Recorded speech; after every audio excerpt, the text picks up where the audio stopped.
इस कार्यक्रम के प्रायोजक है कृषि एवं किसान कल्याण मंत्रालय, भारत सरकार।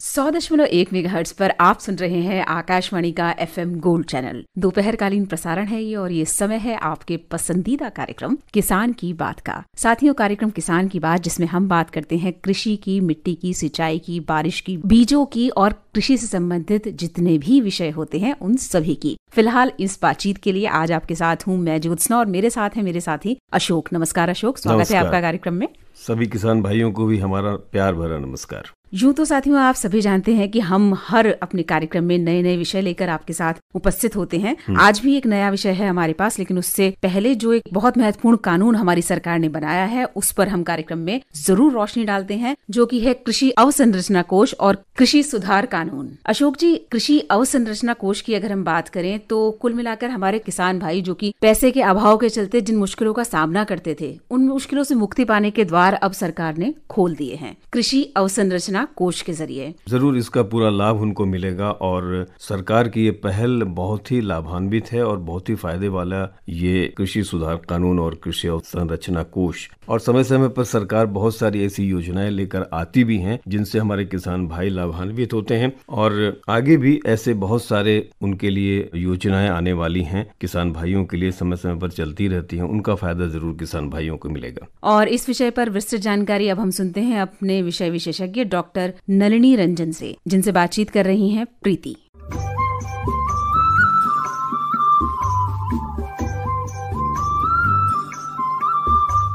डॉक्टर साहब, अब जो प्रश्न मेरे दिमाग में आ रहा है, आप स्टूडियो में हैं 100.1 मेगाहर्ट्ज पर, तो मैं आपसे ये जानना चाह रही थी कि कोई व्यक्ति कृषि अवसंरचना कोष का लाभ कैसे उठा सकता है, क्योंकि ये बहुत महत्वपूर्ण है। कृषि अवसंरचना कोष का लाभ लेने के लिए एक पोर्टल बनी हुई है, जैसे हमने जिक्र किया था पिछली बार। हाँ, उसको जैसे www.agriinfra.dsc.gov.in करके है, इस पर आप जाएंगे। उसमें नए लोगों के लिए रजिस्टर करना पड़ता है जी। तो रजिस्टर करेंगे, रजिस्टर करने के बाद आपको क्रेडेंशियल मिलेगी, जैसे पासवर्ड, आपका यूजर नेम वगैरह मिलेगा। उसके तहत फिर अब आपको लेकर के अपना अप्लाई करना पड़ेगा। अप्लाई के साथ एप्लीकेशन फॉर्म होगा जिसको फिलअप करना होगा और डिटेल प्रोजेक्ट रिपोर्ट भी आपको उसके साथ अटैच करनी पड़ेगी। डिटेल प्रोजेक्ट रिपोर्ट मतलब क्या, जो भी चीज आप करना चाहते हैं, जैसे कोल्ड स्टोर बनाना चाहते हैं, वेयर हाउस बनाना चाहते हैं, उसका डिटेल प्रोजेक्ट रिपोर्ट में कितना का होगा, कितना पैसा जो आपने सोच रखा है कि मुझे ये करना है, वो सारी चीजें उसमें फायदा क्या होगा, उससे मुनाफा कमा पाएंगे कि नहीं कमा पाएंगे, ये महत्वपूर्ण है क्योंकि बिना मुनाफा वाले किसी प्रोजेक्ट को पैसा नहीं दिया जा सकता, तो मुनाफा कमाने वाले प्रोजेक्ट को ही दिया जाएगा। तो वो सभी एप्लीकेशन जैसे आप सबमिट करेंगे, उस पोर्टल द्वारा जिस बैंक के लिए आपने सिलेक्ट किया है उस बैंक को सभी कागजात भेज दिए जाएंगे। बैंक 60 दिन के अंदर आपकी प्रोजेक्ट को स्टडी करेगी और यदि लोन देने लायक होगा तो उसको लोन के लिए अनुमति देगी। सैंक्शन होते ही वो कागज आपको भी मिलेगा और गवर्नमेंट के पास भी जाएगा। केंद्र सरकार को जो देना है पैसा वो बैंक को और आपको दोनों को दिया जाएगा डायरेक्ट अकाउंट में। ये बैंक भी आपके अकाउंट में ही पैसे देंगे। तो इस तरह से आप इसका फायदा ले सकते हैं। चुकाने का जैसे जो आप लेते रहे हैं, सरकार द्वारा बहुत सारी सब्सिडी स्कीम है इन सब इंफ्रास्ट्रक्चर डेवलप करने के लिए, उसमें ये 3% की एक्स्ट्रा सब्सिडी दी जा रही है जी। तो लोन आप कमाएंगे और उसको चुकता करेंगे उसी एजेंसी को जिससे लोन लिए हैं, तो उनको उसी की तरह इसमें यही है डॉक्टर साहब कि जिन्हें किया गया है ऑथराइज वही दे सकते हैं, वही आप अप्लाई कर सकते हैं ना जी। जो ये सभी पात्र जो संस्थान है वही अप्लाई कर सकते हैं, दूसरे नहीं कर सकते। इसमें सभी आ जाते हैं, मैंने छोटे छोटे किसान और self help group, FPO, multipurpose cooperative society, यही सब अलाउड हैं जो कि अप्लाई कर सकते। डॉक्टर साहब, आपसे आज मैं ये जानना चाह रही थी कि क्या बड़े व्यापारी समूह कार्टेल बनाकर किसानों का शोषण नहीं करेंगे, ऐसा लगता है? यदि किसी प्रकार का कोई विवाद हो जाए और इस कानून में विवाद को निपटाने की क्या व्यवस्था की गई है? मैं पिछले बार भी कहा था कि इस कानून के तहत व्यापारियों को भी छूट दी जा रही है सिर्फ किसानों को ही नहीं, किसानों को बेचने की छूट दिया जा रहा है, खरीदारों को भी छूट दी जा रही है कि कोई भी खरीद सकता है जिसके पास पैन कार्ड हो, वो व्यापारी बन करके खरीदारी कर सकता है। व्यापारी बिना पैन कार्ड के नहीं खरीद सकते। हालांकि किसानों के जो ऑर्गेनाइजेशन जैसे FPO है वो खरीद सकता है बिना पैन कार्ड का भी। तो खरीदारों की भी एक लंबी लिस्ट होगी, तो इसलिए कोई उसमें एक डोमिनेट नहीं कर पाएगा, क्योंकि सबको मुनाफा कमाना है तो सब कोई अच्छे से अच्छे दाम दे करके खरीदना चाहेगा और उसमें आपस में प्रतिस्पर्धा होगी। तो इसलिए किसी तरह के बड़े व्यापारी समूह कार्टेल बनाने की स्थिति में नहीं होंगे। ये 2-4 लोग होते हैं तो कार्टेल बना लेते हैं, किंतु जहाँ पर हजारों हैं कार्टेल कहाँ से बनेगा। और यदि कोई भी व्यापारी इसमें खरीदारी करने के बाद कहीं कोई दिक्कत करे तो उसके लिए एक व्यवस्था की गई है जिसमें कि आप लोकल SDM के पास जाकर के कंप्लेन कर सकते हैं। कंप्लेन करेंगे तो वो जो व्यापारी हैं उन पर पेनाल्टी लगा सकते हैं और जो भी आपका बकाया होगा जो आपको उनसे लेना है उसको देंगे। और जो पेनाल्टी है 5,000 से लेकर के 5 लाख रुपए तक। यदि कोई वायलेशन करते हैं तो 5,000 पर डे लगेगा और ऐसे मिनिमम जो फाइन है 25,000 से लेकर 5 लाख तक का है। तो इसलिए किसानों को किसी भी तरह डरने की जरूरत नहीं है। हाँ, बिना पैन कार्ड और बिना पैसे के आप नहीं दें, क्योंकि बिना पेमेंट लिए देने की उसमें कोई व्यवस्था नहीं है। आप पैसा लेंगे उसी समय पैसा लेंगे और यदि मैक्सिमम 3 दिन की किसी भी कारणवश आप उनको लिबर्टी दे सकते हैं पेमेंट के लिए, तो उसके लिए उनको पावती देनी पड़ेगी कि इतना अनाज आपसे लिया, इस रेट पे लिया। बिना पावती के आप ना दें, क्योंकि वही आपके पास प्रूफ रहेगा कि आपने इनको बेचा है। और यदि 3 दिन के बाद वो पेमेंट नहीं करते हैं तो आप SDM के पास कंप्लेन कर सकते हैं। SDM उन पर कानूनी कार्रवाई करके उनको पेमेंट करने के लिए मजबूर करेंगे, क्योंकि SDM के फैसले को कोर्ट में भी सुनवाई नहीं है। यदि आप उनसे सहमत नहीं है तो जिलाधिकारी के पास जा सकते हैं। जिलाधिकारी जिस अधिकारी को भी अपॉइंट करेगा वो इसकी सुनवाई कर सकता है। तो वही अपीलेट अथॉरिटी है और इसमें किसी भी तरह के किसानों के अगेंस्ट कोई बायसनेस नहीं हो सकती, क्योंकि पैसा नहीं देने का आरोप उन पर लगा रहता है और आपके पास पावती है वही प्रूफ है। तो इसलिए बिना पावती के ना दे। डॉक्टर साहब आज के लिए इतना ही और आगे भी हम यूं ही जुड़े रहेंगे।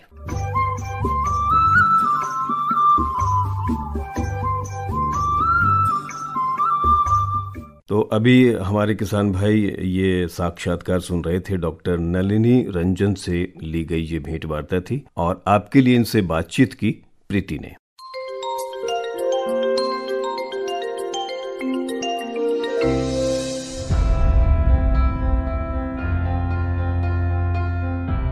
किसानों को अपनी उपज पूरे देश में कहीं भी बेचने की आजादी देते हुए और उपज का बेहतर मूल्य दिलाने के लिए केंद्र सरकार ने 2 नए कानून लागू किए हैं। पहला, कृषक उपज व्यापार और वाणिज्य संवर्धन और सरलीकरण अधिनियम 2020 और दूसरा, कृषक सशक्तिकरण और संरक्षण कीमत आश्वासन और कृषि सेवा करार अधिनियम 2020।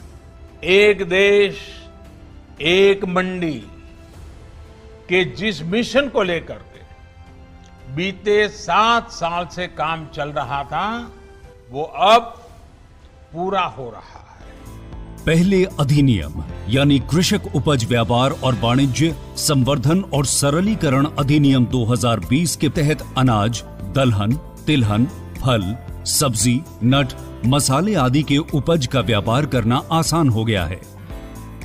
इसके साथ साथ डेयरी उत्पादों, बकरी पालन और पिगरी से संबंधित उत्पादों के व्यापार में भी आसानी हो गई है। साथ ही जानवरों के चारे, कच्चा कपास, कपास के बीज और कच्चे जूट आदि के व्यापार में भी बाधाओं को हटा लिया गया है। किसान APMC मंडी परिसर के बाहर भी यानी व्यापार उत्पादन स्थल, संग्रह, फार्म गेट, कारखाना परिसर, वेयरहाउस, साइलो, कोल्ड स्टोरेज आदि जगहों पर व्यापार कर सकते हैं। व्यापार क्षेत्र में जिस भी व्यापारी जिसके पास पैन कार्ड हो वो किसान या किसी दूसरे व्यापारी के साथ व्यापार कर सकता है। उत्पादक संगठन, FPO या कृषि सहकारी समितियों के पास व्यापार क्षेत्र में व्यापार के लिए पैन कार्ड की भी जरूरत नहीं है। इलेक्ट्रॉनिक व्यापार और भुगतान के लिए विशेष प्रावधान है। यहां हर एक लेन देन का रिकॉर्ड दर्ज किया जाता है। APMC मंडी के बाहर किसी भी ट्रेड एरिया जिसमें इलेक्ट्रॉनिक ट्रेडिंग भी शामिल है, किसानों को कोई भी शुल्क या सेस नहीं लगेगा। किसान अब अपने मोबाइल पर भी व्यापार को अंजाम दे सकते हैं। इस अधिनियम का न्यूनतम समर्थन मूल्य से कोई लेना देना नहीं है। किसानों को एमएसपी मिलता रहा है और इसके माध्यम से खरीद जारी रहेगी। मंडी व्यवस्था पहले की तरह जारी रहेगी। अगर कोई व्यापारी इस अधिनियम के किसी भी प्रावधान का उल्लंघन करता है तो उसके लिए जुर्माने का भी प्रावधान है। वाद विवाद और मतभेदों के निपटारे के लिए सुलह बोर्ड का प्रावधान है, जिसमें किसान स्थानीय एसडीएम के पास अपनी शिकायत कर सकते हैं। अब किसान अपनी फसल कहीं भी किसी को भी बेच सकते हैं। अब किसान किसी पर निर्भर रहने के बदले बड़ी खाद्य उत्पादन कंपनियों के साथ पार्टनर की तरह जोड़कर ज्यादा मुनाफा पाएगा। किसानों को उनकी फसल का अधिकतम मूल्य दिलाने तथा ग्रामीण क्षेत्र में कृषि निवेश के लिए सरकार ने दूसरा कानून कृषक सशक्तिकरण और संरक्षण, कीमत आश्वासन और कृषि सेवा करार अधिनियम 2020 लागू किया है। इस अधिनियम के तहत किसान किसी व्यापारी, एफपीओ, खरीद संस्थाओं, कृषि कारोबार फर्मों, प्रोसेसरों, थोक विक्रेताओं, निर्यातकों, खाद्य प्रसंस्करण एजेंसी, खाद्य उद्योग के साथ फसल कटाई से पहले ही आपस में समझौता कर सकते हैं। इस दौरान होने वाले सारे खर्च खरीदार खुद उठाएंगे। किसानों को अब फसल की बिक्री की चिंता नहीं करनी होगी। किसानों को निर्धारित दाम पाने की गारंटी मिलेगी। साथ ही किसान को किसी भी करार में बांधा नहीं जा सकेगा। किसान किसी भी मोड़ पर बिना किसी पेनल्टी के करार से निकलने को स्वतंत्र होगा।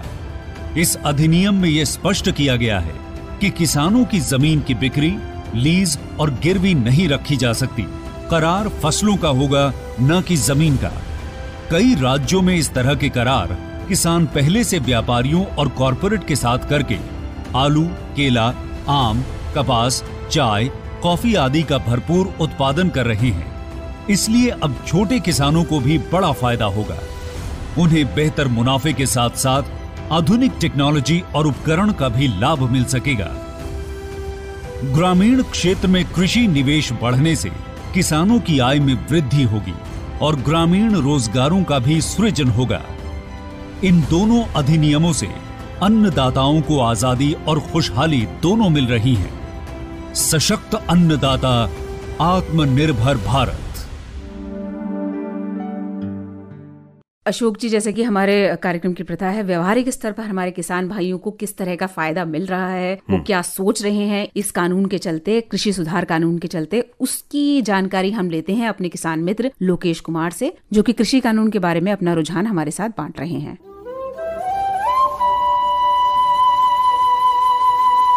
किसान की बात हम सबके साथ। मैं लोकेश कुमार यूपी से हूँ। इस बिल के ऊपर बोलना चाहूँगा। सरकार ने सारा आकलन करने के बाद किसान की भलाई के लिए बिल दिए हैं, लेकिन भ्रम की स्थिति की वजह से जो किसान कर रहे हैं उनको ये चीज क्लियर नहीं हो पा रही। किसान को अनूठा लगता है कि हो सकता है कि हमारी इसमें गारंटी ना हो, लेकिन सीधे सीधे अब किसान बिचौलियों से मुक्त हो चुका है। अपने सामान को सीधा मंडी में या मंडी से बाहर बेच सकता है। कोई विवाद अगर होता है वो स्थानीय स्तर पर उसको दूर किया जा सकता है। कोर्ट कचहरी के चक्कर से भी वो बच सकता है। सिर्फ एक ही फर्क है, और भ्रम की जो स्थिति उत्पन्न हुई है उसको किसान को मिल बैठकर दूर कर देना चाहिए। धन्यवाद।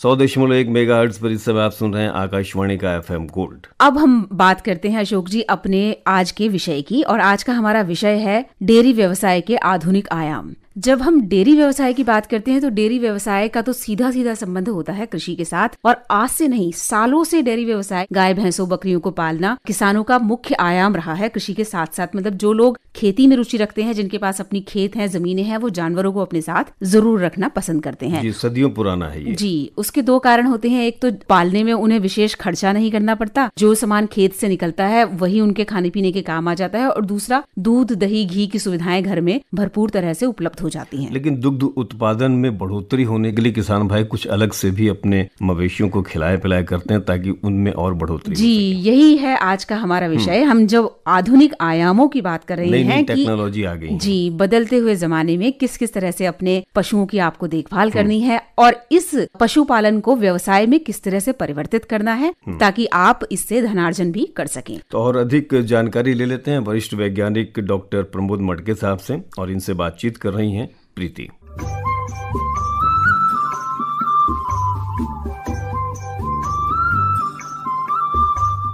डेयरी व्यवसाय के आधुनिक आयाम बहुत ही महत्वपूर्ण विषय, और इस पर जानकारी के लिए हमारे साथ स्टूडियो में है डॉक्टर प्रमोद मडके। डॉक्टर साहब बहुत बहुत स्वागत करना चाहेंगे गोल्ड के स्टूडियो में आपका।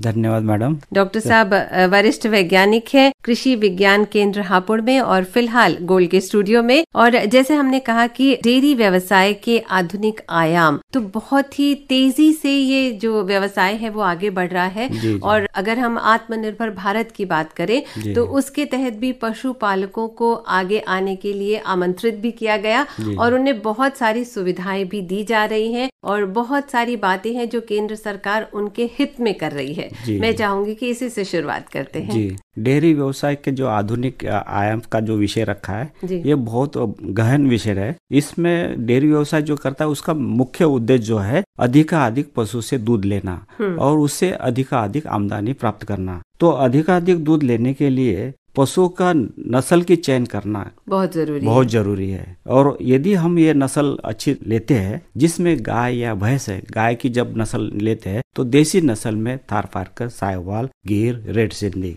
ये नस्ल अच्छी मानी जाती है, दूध ज्यादा से ज्यादा देते हैं। और दूसरी बात, भैंस की नस्ल का जब हम चयन करते हैं तो हमें मुर्रा, जाफराबादी, पंढरपुरी, नीली रावी, इस नस्ल का चयन करना चाहिए, क्योंकि ये जो नस्ल है हमारे क्षेत्र में आराम से सर्वाइव होती है और अच्छा से अच्छा दूध देती है। मुर्रा नस्ल सबसे इंडिया के अंदर सबसे ज्यादा दूध देने वाली नस्ल मानी जाती है। तो ये नस्ल यदि हम पालते हैं तो अधिकाधिक हम दूध ले सकते हैं। डॉक्टर साहब, डेयरी व्यवसाय की बात कर रहे हैं तो डेयरी व्यवसाय की आधुनिकता किस पर आधारित है? डेयरी की आधुनिकता 4 बिंदु पे आधारित है जी। पहला बिंदु आता है उसकी ब्रीडिंग नस्ल, दूसरा बात आती है उसका प्रजनन क्षमता, प्रजनन संबंधी जो क्रिया है वो आती है, और चौथी बात आती है स्वच्छ दूध उत्पादन, quality of milk, clean milk production, और चौथी बात आती है जो हमारा दूध आता है उसको अच्छे से अच्छा मार्केट में प्राइस मिले। तो इसीलिए ये 4 बिंदु पर हम ध्यान देना चाहिए। डॉक्टर प्रमोद, मैं ये भी जानना चाह रही थी कि किस प्रजनन संबंधी क्रिया की जानकारी है जो हमारे किसान मित्रों को होनी चाहिए ताकि बेहतर हो सके उनका काम। जैसे कि हमारे देश में ना दूध उत्पादन के क्षेत्र में अधिक है, विश्व के इसमें हमारा रिकॉर्ड है, फर्स्ट नंबर पे दूध उत्पादन होता है भारत का। तो इसमें पशुओं के अधिकाधिक दूध उत्पादन लेने के लिए किसानों को प्रजनन संबंधी जो क्रिया है वो जानना बहुत जरूरी है। यदि ये क्रिया पशुओं की कुछ समस्या आती रहती है ब्याहत के समय में, उसको ध्यान में रख के इसका संबंधी जानकारी, जैसे विभिन्न प्रकार की जो समस्या आती है, पशुओं को समय पे गर्मी में न आना, दूसरी बात पहले ब्याहत के बाद प्रथम गर्मी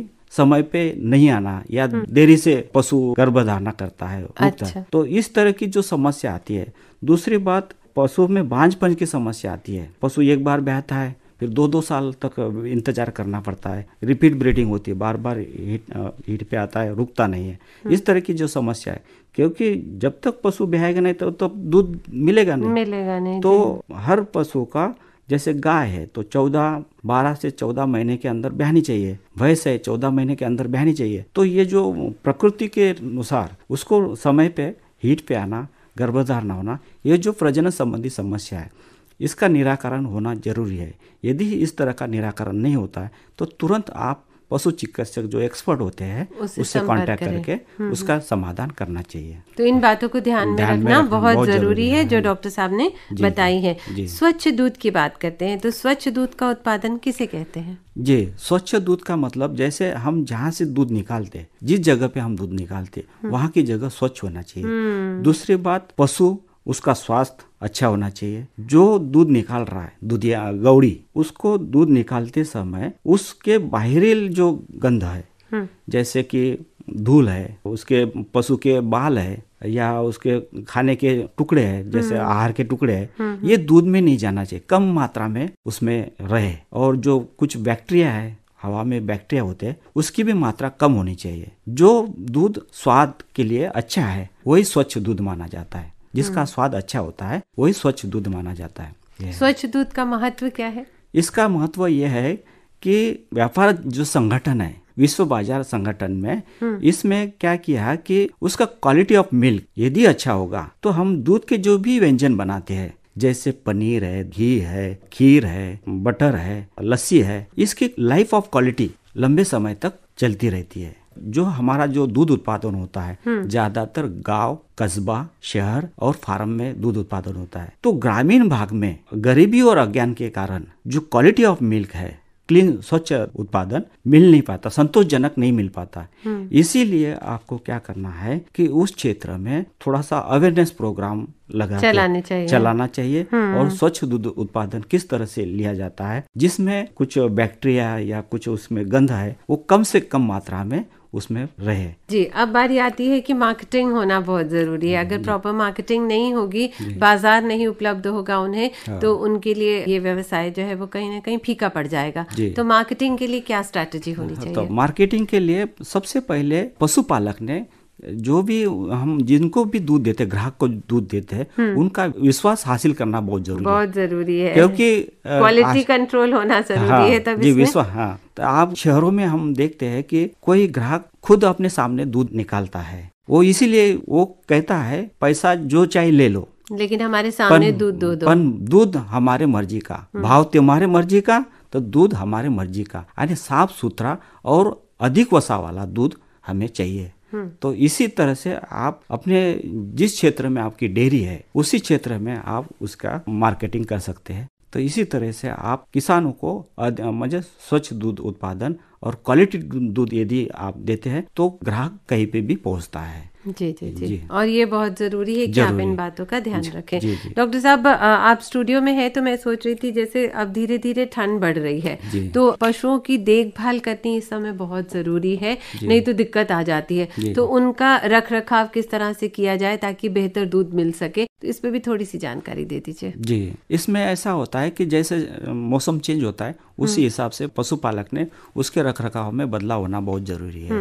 तो जाड़े के मौसम में जैसे आवास है, आवास के जैसे खिड़कियां है, दरवाजे है, उसके ऊपर तरपाल लगाना चाहिए कि बाहर की हवा अंदर ना है। और आवास के बिछोना के जो व्यवस्था है उसके ऊपर पवाल है, गेहूं की भूसी है, इस तरह से उस पे रख के बिछोना करके पशु को बांधना चाहिए ताकि पशुओं में फरस के वजह से जो ठंड लगती है उससे बचाव होता है। ठंड लगने से पशुओं को जाड़े के मौसम में ज्यादातर निमोनिया होने की संभावना होती है। निमोनिया यदि हो जाता है तो पशु मर भी जाता है और पशुओं का बहुत नुकसान होता है, दूध उत्पादन भी घट जाता है। तो उस स्थिति में हो सके तो उसके आवास के अंदर जैसे कंडे की आग जला के उसमें गर्मी कर सकते हैं या हीटर लगा के उस गर्मी कर सकते हैं। दूसरी बात यह है कि पशु को ठंड से बचाने के लिए उसके शरीर के ऊपर कंबल भी ढक सकते हैं, फटे कंबल है या जूट की बोरी है, उसके बांध के उसको पशुओं को गर्म रख सकते हैं।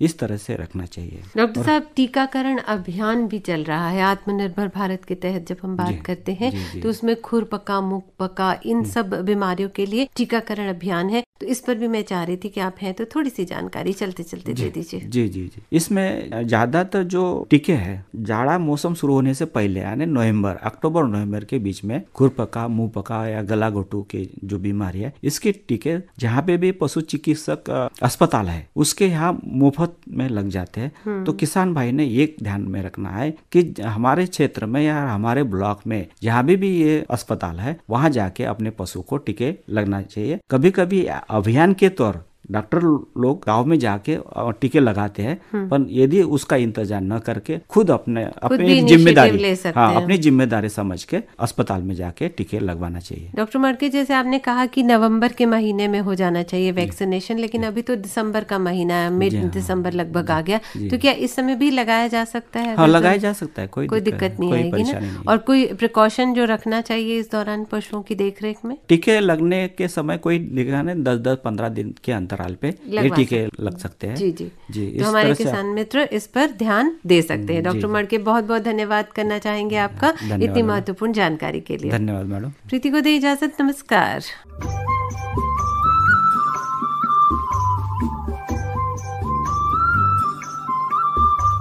अभी आपने ये बहुत ही महत्वपूर्ण जानकारी सुनी वरिष्ठ वैज्ञानिक डॉक्टर प्रमोद मडके साहब से, और इनसे बातचीत कर रही थी प्रीति। विषय था डेयरी व्यवसाय के आधुनिक आयाम। उम्मीद है ये साक्षात्कार जरूर आपको लाभान्वित करेगा।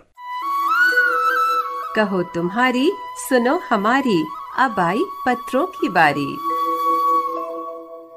और अब बारी आपकी बातें की। जी, दरवेश भारत ने हमें चिट्ठी लिखी है गांव सुरेवाला, तहसील उकलाना, जिला हिसार, हरियाणा से। ये लिखते हैं कि मैं 9 एकड़ में फलों और सब्जियों की खेती करता हूं और मुझे किसान की बात कार्यक्रम बहुत अच्छा लगता है। इस कार्यक्रम के माध्यम से किसान कृषि के अनुभवों को हमसे साझा करते हैं, बहुत अच्छा लगता है। और साथ ही साथ किसानों को इससे प्रेरणा भी मिलती है और उनके आत्मविश्वास में भी बढ़ोतरी होती है। बिल्कुल होती है, तभी तो आप सभी हमसे जुड़ते हैं। जी, और आप अपने कार्यक्रम में गन्ना के साथ साथ विभिन्न जो अन्य सब्जियां हैं उस पर भी चर्चा करते हैं, और साथ ही साथ इन्हें समझाने के लिए कृषि एक्सपर्ट भी स्टूडियो में होते हैं। जानकारी बहुत ही रोचक है और बहुत अच्छा लगता है। मेरा ये सुझाव है कि अगर आप किसान के साथ किसी विषय पर चर्चा करते हैं तो उसके समय को और बढ़ा दीजिए। बिल्कुल बढ़ा देंगे जी, कार्यक्रम तो आपका है, जितनी बातें चाहें हमसे साझा कर सकते हैं।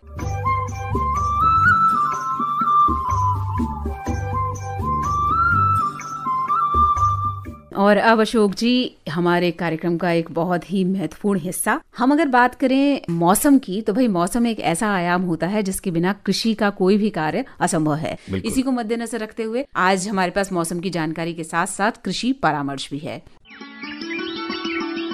मौसम की दस्तक किसान के घर तक।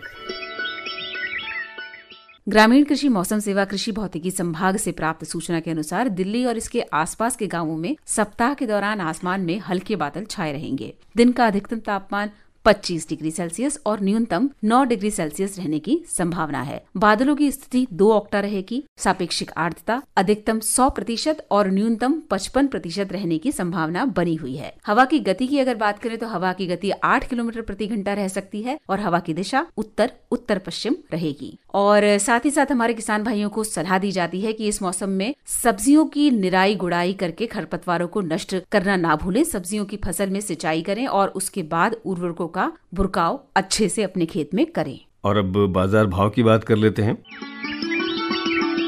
चलो पगडंडी से मंडी। आजादपुर मंडी से प्राप्त सूचना के अनुसार फलों और सब्जियों के भाव प्रति किलो की दर से कुछ इस तरह से है। सेब की बात करें 120 रुपए, अमरूद 40 रुपए, मौसमी 42 रुपए प्रति किलो और माल्टा 35 रुपए प्रति किलो की दर से बाजार में उपलब्ध है। वहीं अगर सब्जियों की बात करें तो करेला 25 रुपए, चौलाई 16 रुपए, मटर का भाव 25 रुपए और बेबी कॉर्न 50 रुपए प्रति किलो की दर से बाजार में उपलब्ध है। ये थे आज के बाजार भाव।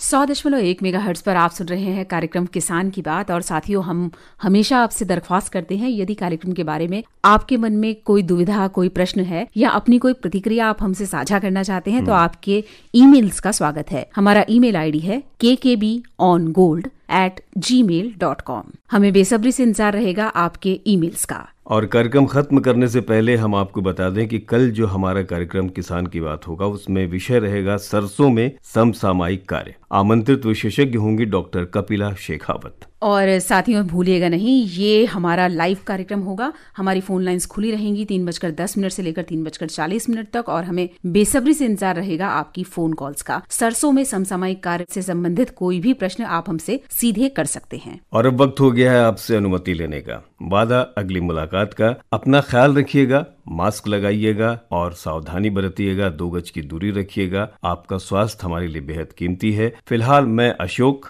और मैं ज्योत्सना अनुमति चाहते हैं आप सभी से। नमस्कार। इस कार्यक्रम के प्रायोजक थे कृषि एवं किसान कल्याण मंत्रालय, भारत सरकार।